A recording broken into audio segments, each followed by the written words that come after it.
The episode starts with Weiss sitting at a desk typing on her laptop. It's the middle of the night, and behind her are a pair of bunk beds. We can see Penny, Cinder, and Ilya sleeping. As Weiss types, we can hear her internal dialogue telling us what she's written. Personal journal, 11th day of the month of flames. In short, everything today was a disaster. I've been assigned to a team of buffoons. Cinder, a know-it-all, holier-than-thou creep. Her mother owns the Glass Unicorn, a hotel, and she walks around acting like it makes her some big deal. It's a cheap hotel rich men rent out rooms to cheat on their wives with, and she's not even the biological daughter of the owner. As Weiss continues to type, we see movement outside the large window near the beds. A dark shape creeps up from outside the building. And then there's Ilya. How can someone be too loud and too quiet all at the same time? And I don't know what it is, but I can't shake the feeling there's something off about her. Honestly, she's no better than Cinder. Her family owns a crappy 2-bit dust shop that's only slightly more impressive than a lemonade stand.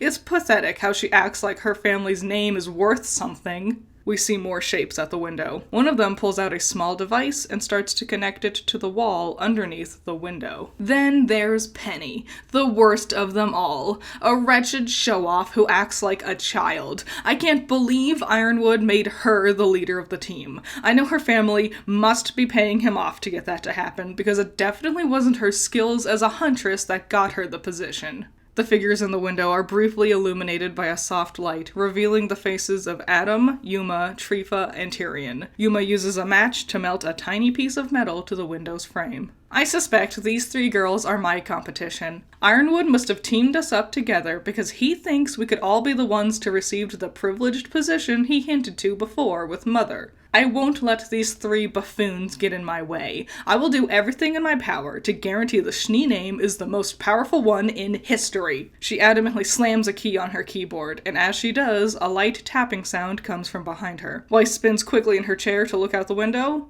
but there's nothing there.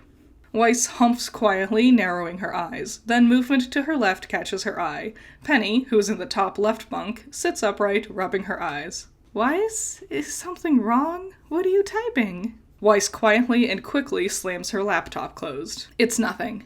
Oh, it's awfully late. Make sure you get plenty of rest. Penny lays back down and Weiss sighs. She glances at her laptop, then stands up and goes to her bunk, underneath Penny's. The camera pulls back out the window of the bedroom and reveals a small device hooked up to the frame of the window. There's a small red light and a soft beeping noise coming from it. We cut to Ruby's dorm room at Beacon. Jean, Oscar, and Neo are sleeping in their own bunk beds as dawn peeks into the window. The peaceful moment is interrupted with Ruby zipping into the middle of the room and blowing loudly on a whistle. The other 3 lurch up in their beds. What are you doing? All right, it's time for our first official day as Team Orange. Neo throws a pillow at Ruby. It smacks her in the face and Ruby stumbles, but quickly rights herself.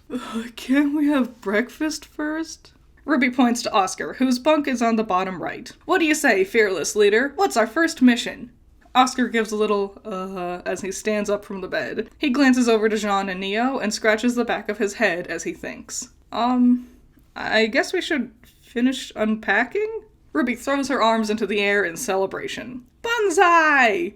Oscar gives her a smile, while Neo rolls her eyes, flopping back into her bed. Jean raises his hands like Ruby, though. Banzai! We see a montage of the 4 dressing the room with personal touches. Jean hangs a picture of him and his 7 sisters on the wall. Neo stacks a bookshelf with various fairy tale stories. The Man with 2 Souls, The Shallow Sea, The Girl Who Fell Through the World. Oscar hangs a painting of a picturesque farm, and Ruby uses her scythe to hang the curtains in the room, though she accidentally cuts them with her blade as she turns around. Before long, the 4 stand proudly in their much more personalized dorm room. Alright, next mission is classes. Neo taps her umbrella to the ground and points to the clock in their room. Yikes! We better run. We don't want to be late for our first class. The 4 rush out of the room. Being late to class on the first day? Wouldn't that be embarrassing? We're going to be late to class. Oh, who cares about dumb old history anyways? We see Team Boom huddled together behind a pillar in Beacon's courtyard. Melanie peeks out from behind the pillar and watches as Glinda scolds some other students to get to class before walking away. Okay, time to spill it. Tell us what this all is really about. Why did your boss hire us? Torchwick's boss wants something that's hidden somewhere in the school. He calls it a relic, but he hasn't explained what it actually is. Well, the school is huge. What are we even supposed to be looking for? It's shaped like a crown, apparently, and I doubt it'll just be lying around in some classroom or whatever. It's probs hidden somewhere where Ozpin can guard it personally or something. Blake glances up to the tallest tower of Beacon. The glowing green lights of Ozpin's office is visible. So what exactly is Torchwick's plan? Right now, he's just trying to get a bunch of dust. He says he'll need to use a lot of it during the Vital Festival. The Vital Festival? But that's not until the end of the year. Sun slides down to sit on the grass, holding his head in his hand sadly. We're gonna be stuck in this dumb school for months. Think of this as reconnaissance. We can try to learn as much as we can about Ozpin and the teachers. Make it easier for Torchwick to execute his plan during the tournament. Milsha holds up her scroll. I got a message from our boss that there's apparently another person working with Torchwick at the school. We're supposed to meet up with him during our field trip to Forever Fall Forest next week. Wait, you don't even know who we're supposed to be meeting? We only teamed up with Torchwick like a week ago, and it wasn't even us. It was our boss, Junior. Hate to break it to you, but we four are at the bottom of this pyramid. Sun groans in frustration, sliding even further down onto the grass. Blake crosses her arms and looks back to the school. Well, as long as the White Fang gets its fair share, I guess there's not much else we can do. She takes a step out from behind the pillar. Come on, team. We might as well make it to class if we're gonna be stuck here for the whole year. Milsha playfully punches Sun in the arm as he stands up. History might suck, but I bet combat training will be totally awesome. The only one I'm looking forward to is lunch. We cut to Weiss. Now it's morning. She's back to typing furiously away at her laptop. Cinder knocks on the desk next to Weiss, pulling her out of her concentration. Wake up, princess. We have to get to class. I told you, it's Eris. Now I know you're doing it on purpose.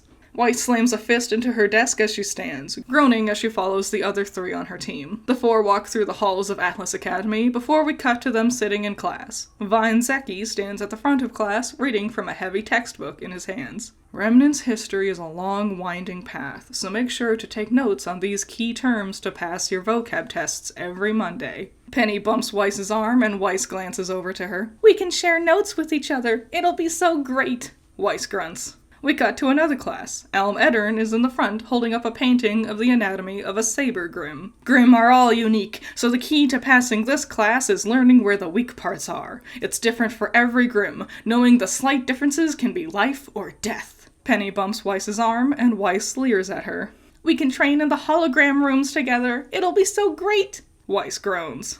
We cut to a different class. Tally Tortuga, a tortoise faunus, is at the front of the class, holding up two different wrenches. Maintaining your weapons is a vital part of being a hunter. You wouldn't ignore your bodily health, and your weapon is an extension of who you are. Maintenance can be very different depending on your weapon of choice, but we'll be covering all of them in class. Penny bumps Weiss's arm, and Weiss glares at her. We can upgrade our weapons together. It'll be great.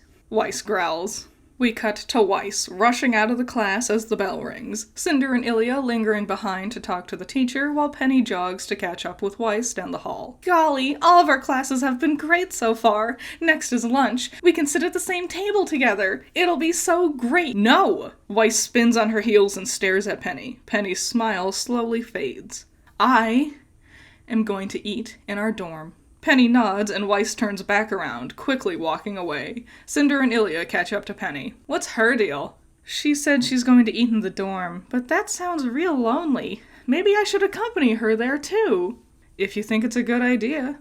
Cinder shrugs as she says this. Penny smiles and nods, turning on a dime and walks off. We cut to Weiss, carrying a tray of food down a hall. She's grumbling to herself under her breath. She reaches her dorm door. The door is slightly open already. Weiss pushes it open and stops. Penny is there, and she's standing in front of Weiss's laptop. It was still open from before she left for class. Penny looks crushed. Penny, what are you doing? That's private. You shouldn't be reading that. You think I'm the worst? Weiss's face falls as Penny turns to look her in the eye. You think I'm a wretched show-off? Weiss gingerly places the lunch tray on the desk as she speaks. No, Penny, you don't think I'm a good huntress? Penny's face looks like she's crying, but there aren't actually tears. She covers her face with her hands, and Weiss takes an uncertain step closer to her. She stops, thinks to herself, then looks down at her feet while she talks. Penny, I didn't mean for you to read any of that. Penny cries softly. Weiss fidgets nervously. She reaches forward. Penny, I just wanted to be your friend. Penny suddenly pushes past Weiss, running down the hall and out of sight. Weiss sighs and sinks into the chair in front of her laptop. She reads some of the words she had written before, then quickly highlights the whole page and deletes it. Weiss groans and buries her face into her hands. What is wrong with me? Stupid, stupid, stupid! As she sits for a moment, she suddenly hears a chime from her scroll. Weiss pulls it out and reads a new message. It's from Ironwood, and it reads, Team Posey, report to my office after lunch for an important meeting. Weiss sighs and places the scroll on the desk, sadly pulling the tray of food closer. Ruby, Oscar, and Neo enter the sanctuary of the school. There are various statues lining the walls. One of 2 dragons intertwined, one of a man with antlers, one of a figure that has the shape of a human but the legs and head of a deer, one of an ornate tree, but in the very back, kneeling in front of the Lady Sarah statue, is Jean. Ruby waves to the 2 fox faunus men who take care of the statues. Hello, Mr. Fennick, Mr. Corsic. They wave back to her, and the 3 walk up to stand behind Jean. Hey, Jean, free period's almost over. We gotta get to weapon maintenance studies with Mom. Jean grunts, standing up from his kneeling position. I just wanted to offer up a quick prayer for protection. As the team starts to leave the room, suddenly a larger figure shoulder checks Jean. Ow, what the... He turns and sees the person who had bumped into him was Cardin, the rest of his team snickering behind him. Guess that dumb prayer didn't work, huh? He chuckles, and others in his team say things like, good one, Cardin, and other stuff like that. Hey, what's your problem? Ruby, don't. The only true goddess is the Lady of the Moon. Cardin points to another one of the statues. It depicts a figure whose top half is that of a woman, but the bottom half is a spider. If it were up to me, the school wouldn't allow these other fake gods to be worshipped in public. Your heathen ways disgust me. Ruby takes an angry step towards him, but Jean grabs her arm and pulls her back. Let's just go. Come on. But Jean! Cardin and his team laugh and jeer as Jean pulls Ruby away, Oscar and Neo right behind him, though Neo stops and turns back around, sticking out her tongue at Cardin as her hair and eyes flash red momentarily. The boys just laugh harder as she stomps away from them. We cut to the team entering a classroom, Summer sitting at the desk in the front of it. What was that? Why'd you just let him say those things? What do you expect me to do? Punch him? He can believe whatever he wants to. Yeah, but he shouldn't be allowed to talk about you or your goddess like that. It's fine. Listen, I don't want to cause any trouble. Neo holds up her scroll. I'll punch him for you if you want. Jean beckons for the others to sit down next to him, waving his hand at Neo's words. No, please. I don't want to cause a big stink over this. Maybe... if I ignore him, he'll just leave me alone, right? A little paper airplane flies into the back of his head. They turn and see Cardin and his team trying to hide laughter behind them. Yeah, seems like a flawless plan to me. Jean, we're here to support you if you ever want to stand up to those guys. Neo holds up a fist, smiling at him. Jean pushes her fist back down. It'll be fine. I don't want to see anyone getting hurt, even if they are big jerks. Another paper plane flies into his head, and Team Cardin laughs as Jean gives a heavy sigh. The other students fill into the classroom, including Team Boom, who sit on the other side of the class. Ruby waves enthusiastically to them. They acknowledge her, but only Sun waves back. Team Boom were super cool in the forest. I hope we can be friends with them. They seem nice, if a bit broody. Summer taps on the desk to get the class's attention. Okay, class, we're just gonna get acquainted with your teammates' weapons today. Weapons are an extension of yourselves, so it's important your team knows what it is you're capable of. Also, pull out the textbook and highlight some key terms. Ruby looks thrilled. We see the kids start showing off their various weapons to their teammates. Ruby is chattering away a mile a minute, going over all the intricate details of Crescent Rose. I was inspired by my Uncle Crow, but also the legendary huntress, the Grim Reaper. Isn't Crescent Rose just amazing? You've poured a lot of love into it. What about your cane, Oscar? Oh, well, I didn't really come up with most of it. Ozpin chose my weapon. You spend an awful lot of time with Ozpin, huh? Yeah, I'm training to be his successor. But you didn't even get to choose your own weapon? It's what Ozpin said. Well, you don't need to do everything exactly like Ozpin, right? Oscar doesn't answer. He just stares at his cane. Summer taps on the desk again to get their attention. Okay, class, let's go over some key terms. Let's start simple and list types of dust used for ammunition. Who knows the 3 most common dust types? Several students' hands shoot up, including Neo. Summer points to her and she holds up her scroll to speak for her. Fire, ice, and wind. Correct. Does anyone know why? Miss Malachite. Other dust types can be less accurate upon impact. Correct. All forms of dust can be used, but most people rely on the old faithfuls. But if you're going to be using something different like rock dust or gravity dust, you'll need larger casings for your bullets. On the board, she writes out all dust types: fire, ice, wind, lightning, water, plant, rock, gravity, and hard light. Okay, now does anyone know why we can't combine dust types in our ammunition rounds? Come on, someone who hasn't answered yet? Mr. Jean Arc, do you have an idea? Oh, you don't need to call me Mister.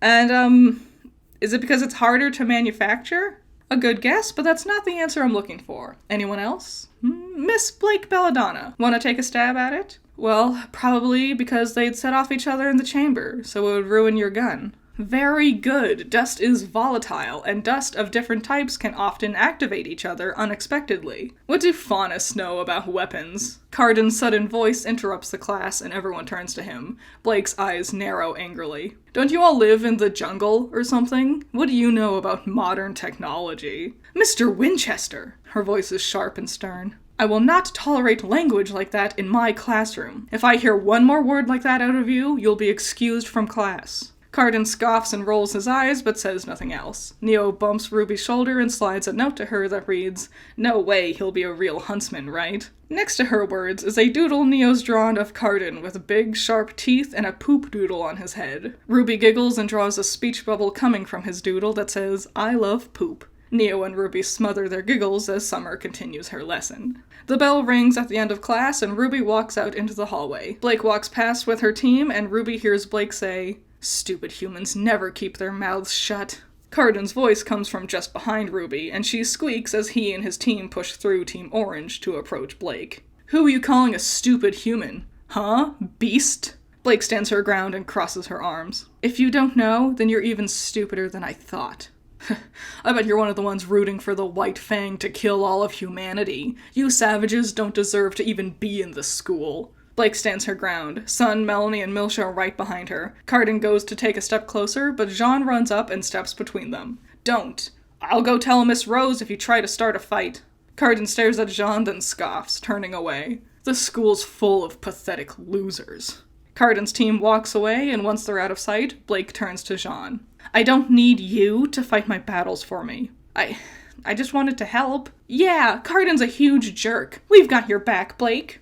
"I don't need more humans getting in my business." Blake's words are blunt, and she starts to quickly walk away. Melanie follows after her. Sun and Milsha stay behind with Team Orange. Sun shrugs to them. "Don't mind Blake. She's just a little high-strung. Bad at, processing emotions, you know?" Neo tugs on his shirt sleeves and hands him her scroll. He starts typing his phone number into the contact list she's handed him. "But thanks for stepping up to that guy. Blake might be too proud to say it, but I appreciate the backup." He hands Neo her scroll again and she smiles, sending him an emoji of an ice cream cone. Milsha jumps up and down a bit. "Come on, son! I want to go back to the training auditorium. I bet I can totally beat you in a fight." "No way! I'm way too fast for you." The two shove each other playfully a bit and go running off after their teammates. Ruby watches them leave and calls after them. "I hope we can all be friends!" Weiss trudges into Ironwood's office. She was in the front of the team. Looking over her shoulder, she could see Penny lingering in the back, a few steps behind the others. The 4 girls stand in a row in front of Ironwood as he welcomes them into the room. "Thank you for coming, ladies. I wanted you all to hear about this at the same time. When you all passed your entrance exams, you showed exemplary skills in combat. That, with a combination of your social standing, made me think any one of you would be a valuable candidate for an incredibly special position." Ilya raises a hand. "Do you mean, like the military? Wouldn't one of your officers be your first choice for this?" "Not necessarily. In all honesty, a younger candidate would be best, because you'd be in this position for a very long time." "How long?" "For the rest of your life." The girls share curious glances with each other, except for Penny, whose eyes stay lowered. "What's the position, sir?" "I am looking for someone to be the next Winter Maiden." His words clearly confuse the girls. Even Penny reacts this time. "Tell me, Do you know the story of the 4 maidens? We cut to Team Boom. They're in a training arena. The sun is starting to set through the windows. A few students linger in the stands, along with Glinda standing nearby watching as Sun and Milsha spar. Milsha does a quick maneuver and Sun lands on his back. Ha! I win again. Oh, come on. I was close that time. Best 2 out of 3. That was 2 out of 3. Well, best 5 out of 7 then. Milsha laughs and they go back to sparring. In the stands, we see Blake and Melanie sitting together, watching their teammates. So, you two got roped into all of this too? It was the boss's idea. Junior means well, but he was never good at reading the fine print. Melanie lowers her voice. So why'd you join the White Fang? My parents. They were some of the founders of it. I kinda just grew up with it. Do you think you're getting any closer? The true freeing of Faunus folks? True equality? I don't know. Sometimes I feel like we've gotten further and further away from our original goals. I mean, look at us now. We're thugs for hire on a job we know nothing about, chasing fairy tales at this point. Meanwhile, racists can still tear Faunus down and all they get is a warning from the teacher. Listen, I know I'm just a human, and you don't need more humans in your business, but I'm rooting for you. Blake looks over, and Melanie smiles at her. I'll stick around with you, if you'll have me. Blake smiles back and nods. Melanie winks to her. Not all humans are bad, promise. The girls' scrolls chime and they pull them out to check their notifications. They've each gotten a text from Neo. It's the picture of the doodle of Cardin she and Ruby drew in class. Melanie chuckles and Blake smiles. Yeah, some humans are pretty alright. The two watch as Milsha sweeps Sun's feet and he lands on his back again. She laughs and cheers as he asks for another rematch. We see a very old woman, Freya, sitting in a comfy hospital room. She's sitting at a table playing chess with a man, Clover. We see Team Posy is watching them from a viewing window that's higher up. Ironwood is there with them. She's getting on in years. Of course, we hope she has a lot of life left, but it's best we start getting prepared for the next steps. So, what does she do as the Winter Maiden? Well, mostly, she stays safe and nearby. But if there ever is a moment of great danger that threatens Atlas, she'll be the one to fight off that threat. How?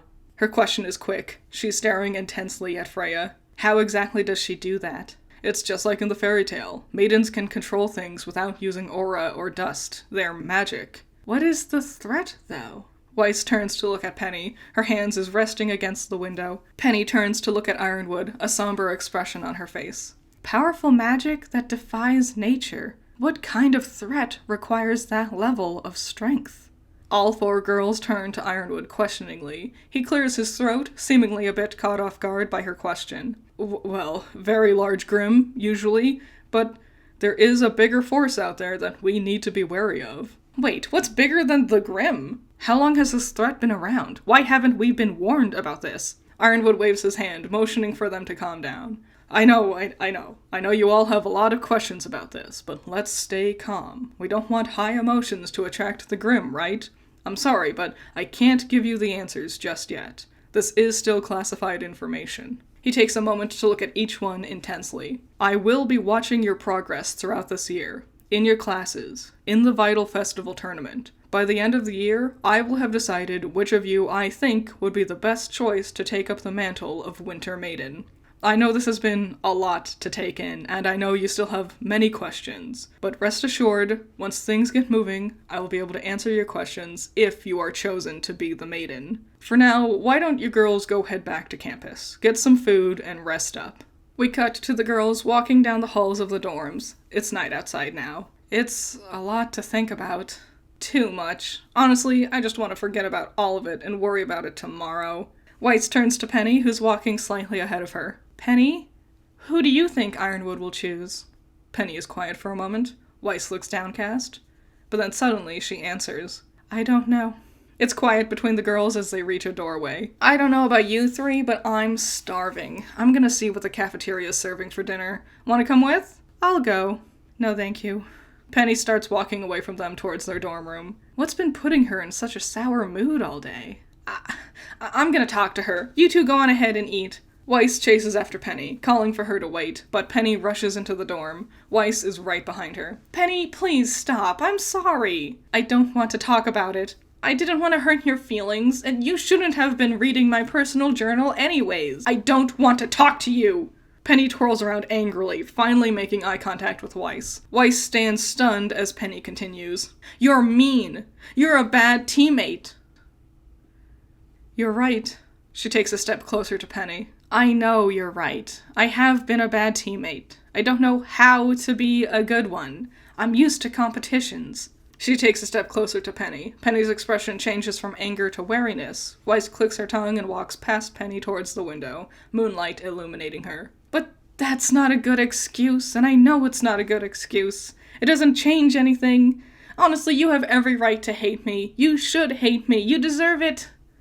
I hate me too.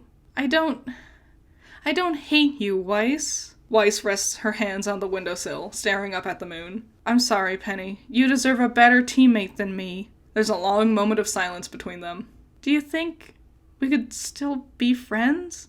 Maybe if we work hard on it? I don't know, Penny. There's been a lot today. Maybe Ilya was right. I just want to get some air, clear my head, and worry about it tomorrow. Weiss presses the clasp on the window frame and starts to pull up the window. We cut to outside the dorm. Cinder and Ilya chat as they walk away from the building. Suddenly, they jump and scream as an explosion rattles overhead. Chunks of stone and debris fall away from the place where their window once was. All we can see is billowing black smoke as students run around in a panic.